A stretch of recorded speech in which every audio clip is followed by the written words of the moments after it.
안녕하십니까, 쪽쪽부동산입니다. 서울 아파트가 반등을 했습니다. 그래서 강남을 중심으로 해서 먼저 반등하고 그 다음에 다른 쪽 이제 지역까지 반등세가 미치는 영향인데, 강남권 집값이 왜 올랐고 왜 안 떨어지나에 대해서 좀 분석을 해보았습니다.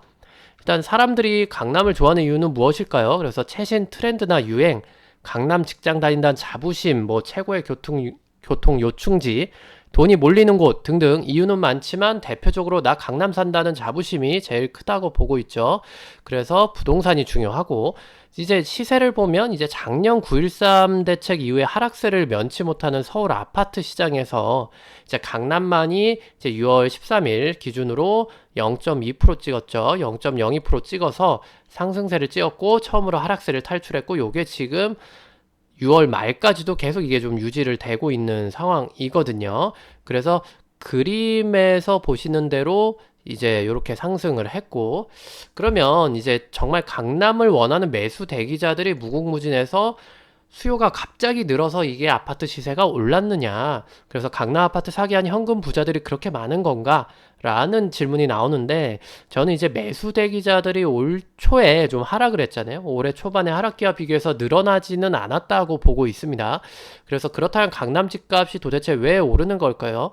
일단 아파트 값이 오르려면 무엇보다 수반되는 것이 거래량이죠. 그래서 예를 들면 2019년 초에 급락한 가격에 거래가 이루어져야 이제 저점 확인하고 이제 매도자들이 호가를 높이고, 그리고 매수자들이 그 호가에 또 사면서 이제 높이는 방식이기 때문에 거래량 없는 상승은 이제 진정한 상승이라고 보기는 어렵습니다. 그래서 서울 전체적으로는 여전히 거래량이 2018년과 비교할 수준이 못 됩니다. 못 되는데, 강남구만 놓고 보시면은 2019년 2월에 48건 거래됐고 최저점을 찍었고, 그리고 3월에 148건 찍었고요. 4월에 196건으로 급속도로 좀 상승을 하다가 5월에 이제 124건으로 약간 좀 꺾였는데 다시 안정세를 찾고 있습니다. 그러면 작년 동일 시점하고 비교하면 어떠냐? 작년 5월에 거래량이 136건이에요. 이러한 점에 있어서 이제 서울 전체적으로는 거래량이 한 3분의 1 토막 났습니다. 3분의 1 토막 났는데 이제 강남만은 비슷하게 거래량을 유지를 하더라. 그러면은 진짜 수요가 죽질 않아서 오르는 건가요? 아니거든요. 강남 거래의 진실을 좀 말씀을 드리겠습니다. 강남구만 거래량이 살아있는 이유가 무엇이냐면 바로 강남구 집주인들이 가지고 있으면 오른다라는 확고한 믿음 때문인데요. 이게 이제 매매 건수 대비 증여 건수를 좀 비교해 보시면 알 수가 있습니다. 그래서 그림은 이제 강남구에서 전체 거래 건수를 비교를 해봤을 때 매매 건수 대비해서 증여 건수가 몇 배냐 한 비율인데, 2018년 6월이죠. 2018년 6월에 보시면 좀 재밌는 현상이 나타나는 게, 6월에는 종부세 개편안이 이제 확정되는 시기죠. 그래서 현재 개인들이 가지고 있는 재산이 얼마다가 확정되는 시기예요. 6월 1일이. 그래서 12월에 부과를 하게 되는데, 그래서 보유세 과세 기준 6월 1일이 있는 달이죠. 그래서 정부가 가세 표준 6억 이상인 주택에 대해서는 종부세율을 0.75%에서 0.85%까지 올리고, 그리고 3주택 자 이상은 6억 원 초과하는 재산을 보유했다. 그러면 0.4% 추가 가세까지 2018년 6월에 좀 부여를 했었어요. 이때 이제 강남구 집주인들은 보유세 부담을 지게 되는데 집을 매도할까요? 매도하는 것이 아니라 그래프에서 보시듯이 자식이든 친척이든 증여로 돌렸다는 겁니다. 그래서 645%, 여기 보이는 645%라는 수치는 한 달 매매 건수 대비 증여를 6배 이상이나 많이 했다는 것을 의미하기 때문에 다른 달에 비해서 급하게 처분한 것이라는 것을 알 수가 있고요. 증여로. 그래서 이러한 영향으로 인해서 제가 생각하기에는 강남구 부자들은 이제 정부가 보유세를 높여서 다주택자든 강남구 부자든 집을 팔아라 라고 압박을 하면 주택 공급량을 증여라는 방법을 통해서 인위적으로 감소를 시키게 돼 있죠. 그래서 그 증여를 통해서 감소시키기 때문에 수요량이 늘었다기보다는 이제 공급량을 인위적으로 감소가 시켜서 희소성이 좀 증대한다라고 좀 보여집니다. 그래서 작년에 이렇게 물건을 증여로 전체적으로 공급량을 감소시켜 놨기 때문에 2019년에 다주택자 보유세 중과 및 공시지가 현실화 이렇게 압박을 했잖아요. 집 가진 사람들. 그거에도 불구하고 물건을 더 이상 팔 사람이 없어지게 된 겁니다. 그 강남구 부자들이 여러 채 가지고 있는 골칫거리, 그래서 세금을 더 무는 골칫거리들을 증여를 통해서 다른 데로 돌렸다라고 좀 보여지고요. 그 행위가 작년 6월에 많이 이루어졌다라고 분석할 수 있고요. 그래서 급매물 몇 개 나오고 급매물이 더 많이 안 나온 거예요. 그리고 그 급매물이 더 이상 안 나오다 보니까, 그리고 집주인들이 가격을 더 안 내리고 급매물이 더 안 나와서, 그러니까 더 내려갈 기미가 안 보이니까 매수 대기자들이 3월을 기점으로 급매물을 갑자기 사게 돼요. 급매물이 더 안 나오네, 강남 쪽에. 그러니까 지금 사야겠다라고 생각해서 뭐 현금이 두둑하신 분들이나 이제 이런 분들이 집을 사게 된 거죠. 그래서 다시 올라가게 됐다라고 좀 보고 있습니다. 그러면 다른 지역은 어떨지 서초구 한번 알아보도록 하죠. 서초구도 이제 강남과 마찬가지로 증여로 물건을 빼놔서 공급을 인위적으로 감소시키는 현상이 나타납니다. 언제 나오냐면 그 시점이 다른데 강남구하고는 2019년 3월이에요. 2019년 3월에 증여 거래가 339%로 폭발적으로 증가했습니다. 이것은 이제 2019년 1월에 단독주택 공시지가 현실화 발표 시에 뭐 명동 어디에 뭐 평당 제일 가격이 비싼 건물이 뭐 세금 폭탄을 맞았다 이런 기사들 나왔었고, 그리고 4월이 이제 공동주택 즉 아파트 공시지가 발표 시점인데 이때가 다가오면서 나 올라갈 것 같아, 내가 가진 집. 그러니까 급하게 매물을 증여로 처분했다, 그렇게 좀 분석이 되고 있습니다. 그래서 이렇게 서초구도 한번 매물을 증여로 이렇게 다 돌려서 빼놨기 때문에 좀 이 매물들이 당분간 시장에 나올 일이 없어서 공급량이 적어졌다라고 봐야 돼요. 수요량이 늘었다기보단. 그래서 어린 자식들한테 증여한 고가 아파트를 어린 자식들이 갑자기 팔 리는 없으니까 이렇게 공급량이 줄 거다라고 생각을 한 겁니다. 그리고 송파구 역시 보게 되면 강남 서초와 마찬가지로 물건이 안 팔릴 때 증여로 돌리는 좀 경향이 다분한데요.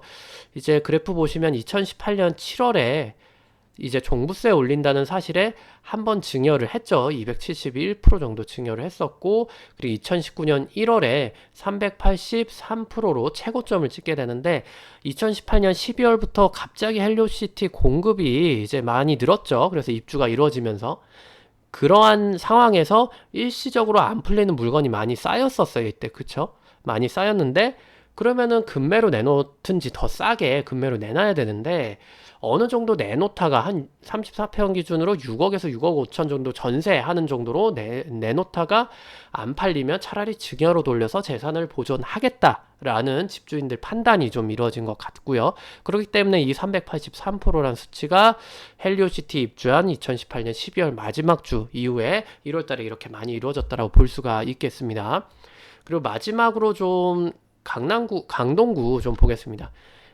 이게 보면은 강남 3구하고는 다르게 강동구는 이제 증여 비율이 매매 건수 대비 제일 높았을 때가 117%밖에 안 돼요. 그리고 그래서 재산을 물려주려는 경향이 좀 약하다고 볼 수 있습니다. 그래서 재산을 증여로 안 물려준다는 얘기는 공급 물량이 인위적으로 줄고 있지는 않다고 좀 보여지고요. 희소성이 역시 강남 3구 대비해서는 좀 약하다라고 볼 수 있겠습니다. 그래서 더욱이 향후에는 이제 공급 물량도 2020년 초까지 추가적으로 계속 공급이 되기 때문에 강동구가 강남만큼 급격하게 이제 급매물에 대해서 소진이 되고 올라갈 확률은 좀 적다고 보여집니다. 그래서 강남구의 향후 이제 아파트 값에 대해서 좀 생각을 해보면 왜 현재까지 급매물이 소진되면서 올랐냐? 여기서 보시듯이 이제 수요량이 많아지게 되면은 이제 가격이 상승하게 되고요. 그리고 공급량이 이렇게 많아지게 되면은 이제 가격이 하락하게 되는데 지금은 공급량이 이제 그러니까 줄은 게 아니고 증여분으로 인해서 공급량이 인위적으로 빠진 상태예요. 요 부분만큼 빠졌기 때문에 수요량이 는 것과 같은 착각을 불러일으키고 있고, 그래서 가격이 소폭 이렇게 상승을 했다라고 좀 보여지고요. 그래서 향후에는 어떻게 될지 생각을 해보면 이제 대출 제한 있잖아요. LTV DTI 40% 대출 제한 때문에 아직도 이제 실제 수요자나 투자자들이 신규로 유입되기는 힘든 구조이고, 그리고 다시 반등한 가격에 적응하는 시간은 저는 몇 달은 걸릴 것으로 좀 보이거든요. 그리고 증여로 빠진 물건들 때문에 희소성이 좀 증가한 사유 탓에 이제 금매가 어느 정도 소진되면서 올라간 것이지 이제 수요가 급격히 늘었다고 보기는 힘들기 때문에 폭등하기는 힘들어요. 그건 이제 6월달 거래량 이런 거 보시면은 추격 매수가 더 없다라는 점이 이런 제가 말씀드린 걸 뒷받침하는 증거고요. 그래서 다만 이제 현재 정부가 부동산 가격 폭등을 우려해서 강남 재건축을 꽁꽁 묶어놨기 때문에 중기적으로 한 1, 2년 안으로는 공급 물량 부족에 의해서 진짜 상승이 이루어질 가능성은 좀 있다고 보여집니다. 그리고 여기에 더불어서 외부적 변수로서 이제 금리 인하 있잖아요.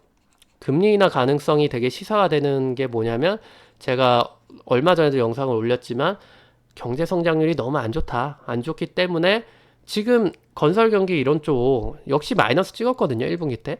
마이너스 1%인가 찍었어요. 근데 우리나라가 자체적으로 이제 경기 부양을 위해서 할 수 있는 거 수출은 우리나라가 무조건 이렇게 이제 늘릴 수는 없고 금리 인하를 함으로써 간접적으로 늘리는 것이지 직접적으로 늘릴 수는 없어서 우리나라가 자체적으로 빠르게 가장 약발이 잘 먹히는 게 부동산 경기 부양이에요. 근데 거기까지는 지금까지 정부의 정책하고는 좀 반대되는 입장이기 때문에 그거는 이제 남모르게 할 것 같고 현실적으로 기사들 지금 뜨고 있는데 금리가 1.75%면 높은 편은 아닌데 글로벌 경기가 지금 양적 완화를 계속 하고 있어요. 그래서 우리나라도 이거 지금 낮출 수밖에 없다라고 지금 보여지거든요. 그래서 1.5%까지는 충분히 가능성이 있고 그런 부분들이 다시 부동산에 대해서 폭락하기 어렵게 만드는 그런 부분들이거든요. 그래서 시대가 지금 좀 아까 말씀드린 증여권도 있지만 경기적인 시대도 좀 부동산을 폭락하기 어렵게 만든다. 그래서 2008년하고는 약간은 다르기 때문에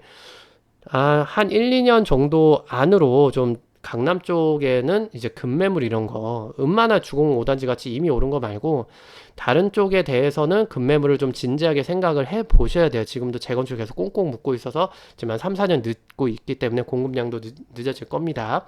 네, 여기까지 말씀드리고 일단 방송을 마치도록 하겠습니다. 네, 쪽쪽 부동산이었고요. 구독과 좋아요 부탁드립니다. 감사합니다.